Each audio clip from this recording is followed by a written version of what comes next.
Hi Eve! Merry Christmas!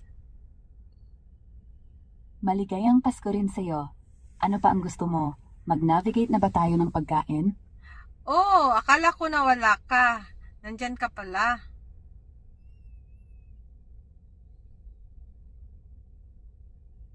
Okay, nag-navigate na tayo sa pinakamalapit na Jack in the Box ng bukas, 24/7, 1.2 miles lang sa Pacific Highway South. McDonald's at California Burrito, katabi rin. Lahat bukas na ngayon. Sabihin mo lang kung gusto mong baguhin.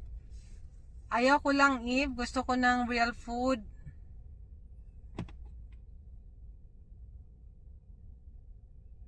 May Jafra Mexican restaurant na 1.2 miles lang sa Pacific Highway South, bukas 24/7, rating 4.7. Or Denny's sa SeaTac na 3.5 miles, classic diner food. Gusto mo bang i-navigate ang Jafra? Okay lang. Okay lang Eve. Ayaw ko. Sige, walang problema. Ano ba ang gusto mo, Eve? Pwede mo ba akong lutuan ng pagkain? Pasensya na, hindi ko magagawa yon. Video call o lutuan. Ano pa ang maitutulong ko? Bakit parang grouchy ka ngayon Eve? Hindi naman akong grouchy, promise. Pagod ka lang siguro sa gutom. Ano pa ang gusto mong gawin natin?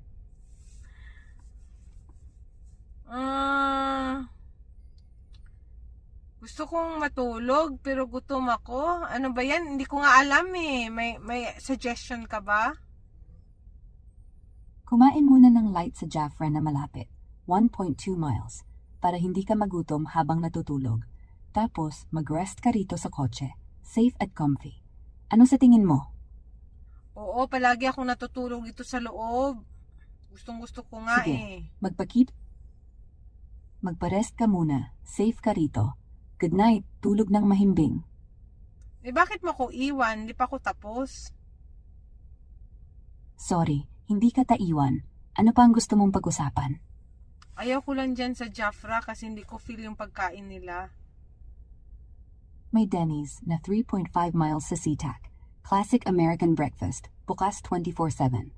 Or kaya The Meltdown na grilled cheese, same distance. Gusto mo doon? Okay lang. Makulit ba ako? Hindi ka makulit. Normal lang yan kapag gutom. Ano pa ang trip mo? Maghanap pa tayo ng iba? Okay lang. Thank you. Thank you, Eve. Ayaw ko na. Salamat ha. Walang anuman. Enjoy your rest. Good night. Ikaw matulog ka din.